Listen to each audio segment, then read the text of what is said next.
Today we are very excited to have Carolyn Aldige with us to give you some of her accomplishments. Ms. Aldige is the founder and president of the Prevent Cancer Foundation. The foundation has provided more than $120 million in support of its mission, which is cancer prevention and early detection through research, education, community-based programs, and advocacy, and has become one of the nationally recognized leaders in the fight against cancer through prevention.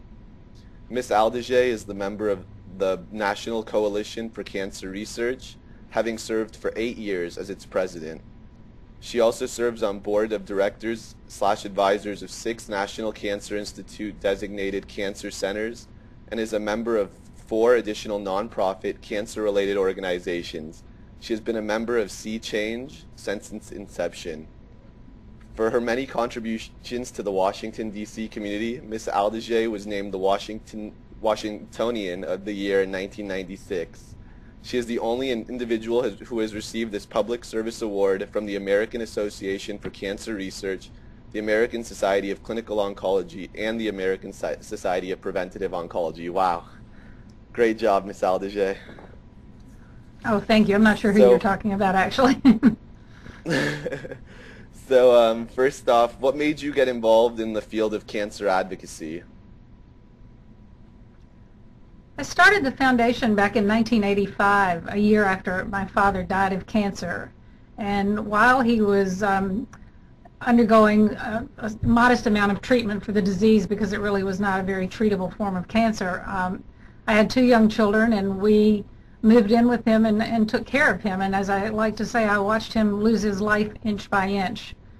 And the treatment was really quite primitive and had horrible side effects, and it was just a devastating time for me.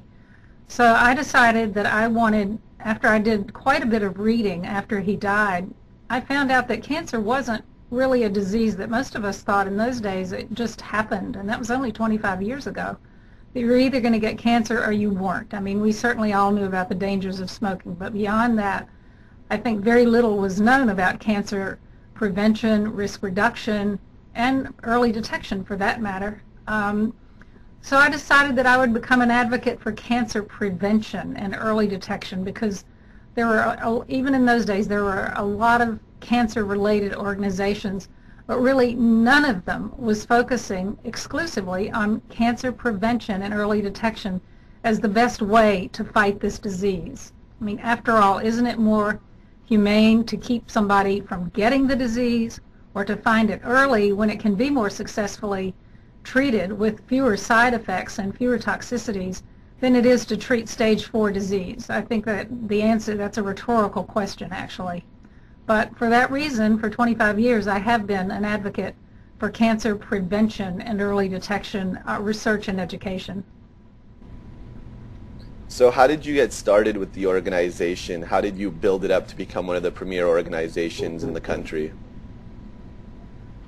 I would just answer that by saying one brick at a time. Just like you build a house one brick at a time, you have to lay a foundation. It's necessary to have a group of people who believe in you, who'll join your board of directors and provide some startup financial support. It's necessary to talk to enough people in the medical profession, which I did. I went all over the place just talking to anybody who would let me sit down in his or her office and speak about what I wanted to do with cancer prevention and early detection. And I was fortunate in that I made enough converts that that I was able to assemble a very expert medical advisory board right away.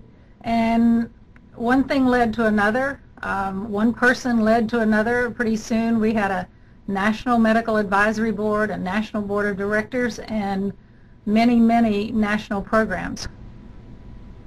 Can you describe how funds are given to researchers through the Prevent Cancer Foundation? Absolutely. We award funds on in a peer-reviewed process. We have a scientific advisory panel that convenes twice a year. They review all the grants. It's an investigator-initiated process, and this panel reviews all the grants that have passed one preliminary round of funding, meaning they're eligible for review because they are either related to prevention or early detection, and they're not basic science at the most elemental level. Those really don't qualify for our research funding. Our policies and guidelines are all posted on our website. Our philosophy is to fund startups. So we try to help young investigators at the beginning of their careers establish themselves and provide that bridge funding that so often they need when they have they've finished their formal training, but they haven't really accumulated their own data so that they can apply for larger grants from, say, the National Cancer Institute. So we try to become that bridge by giving them fellowships and allowing them to get some work done on their own, independent research under the direction of an established investigator, and then apply for larger grants. And that's paid off time and again. That's paid off. We have analyzed the grantees that we funded over the past 25 years, and we have funded some of the true superstars in the field of cancer prevention and early detection. And then a small corollary to that is that we also fund more established investigators who may have started their careers in one area of cancer research, perhaps clinical cancer research, perhaps looking for the next best treatment for stage 4 of a certain kind of disease, but they decide that maybe prevention is the answer after all, and so they decide to start looking at the disease, as we say, at the front end instead of trying to treat it at the back end. So they are also eligible for our grants. What are some recommendations you can make, considering you're such a big advocate on prevention, to the younger generation right now to get them to move more, to exercise more, to eat right? What tips can you give them? Well, you just said it. I mean, it's fairly simple, and the thing I like to underscore is that if everybody did right now what we know will prevent cancer, keep you from getting cancer, we could reduce the number of cases of cancer by 70%. Now, we all recognize that there's a lag time. If everybody stopped smoking tomorrow, there would still be lung cancer for 20 years, but eventually we could reduce, at least bring down the incidence rate of cancer by at least 70%. And we try to keep the message very simple, and you just said most of it. It's eat healthy, stay active, don't use tobacco in any form, and get screened, because there are many validated screening tests that can detect cancer either in its earliest stages or even precancerous conditions before they become cancer. And then what are some new horizons growing right now in the prevention field that you can speak of, besides just the eating right and exercising and staying out of the sun too long? What are some other prevention aspects you may know of that others may not, that you think would benefit them? Well, I think some of the most exciting work is going on in the field of early detection. We're looking for blood-based markers in the blood for early cancer, and we're doing all kinds of exciting things with new technology to measure cancer and try to determine whether or not a lesion is an honest-to-goodness cancer or it's a Ditzel. In other words, the use of spiral CT scanning for lung cancer is a very exciting field. And we're extremely involved in that, and we're delighted when the National Lung Cancer Screening Trial was stopped prematurely because of the fact that it showed such a positive result. It showed a significant mortality reduction of more than 20%. Do you think most researchers out there today don't find the concept of prevention too rewarding, possibly due to the monetary aspects, that they won't be paid as well to look at the prevention aspect? What are your thoughts regarding this?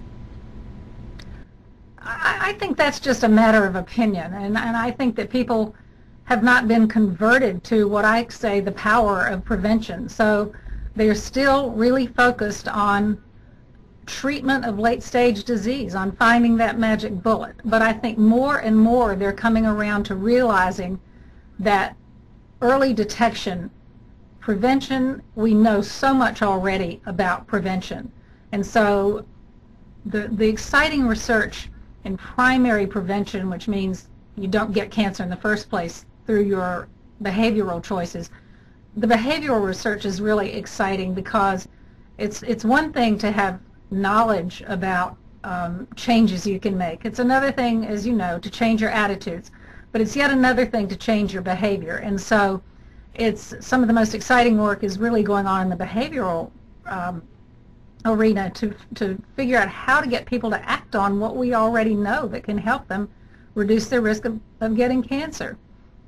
And then on the other front, some of, I think, the most exciting research is going on in the field of early detection. I don't know if you know the eminent physician and researcher Dr. Bert Vogelstein, who is at Johns Hopkins, and he is was highly regarded for his work in the genetics of colorectal cancer. And I heard a talk that he gave back in the fall. He said that early detection is the key to reducing mortality from cancer. And he predicted that in the year 2050, we will have been able to reduce the number of the incidence and mortality from cancer by 75%. And 1/3 of that would be through improved treatment, but 2/3 of that would be through improved detection. And this is from a clinical scientist who has been trying to look at colon cancer and how you cure it through the genetics, and has realized that really the most important thing is early detection. What do you think is the best way to bring about more transparency from researchers to the general public? It seems like a lot of the information right now tends to be pretty convoluted. What's the best way for us to get the research out there, especially in regards to prevention, to the younger generation so they understand exactly what it is they need to be doing in order to live the lifestyle they need to prevent cancer from coming into their bodies in the future? Well, I think you need organizations like ours who are willing to interpret the research findings and put them into plain English that people can understand and act on in their daily lives. So I'm not sure it's a matter of reducing or increasing transparency. Maybe it's more a matter of reducing complexity, because sometimes it can be difficult for scientists, and I'm sure you know that through your pre-med studies. It can be difficult for scientists to know how to speak in plain English. Very true. What is the Prevent Cancer Foundation doing right now to achieve their goals? How are you guys growing your numbers and getting more people to change the way they go about their lifestyles? Because it seems so hard to get people to change once they're set on a certain mindset of doing something. You're absolutely right. That's what we were just talking about. Changing behavior is one of the biggest challenges we have, because we have so much information. Just getting people to act on that information is really crucial. And if we can't get people to act on that information, then we're not going to do anything to reduce the incidence and mortality rate from cancer.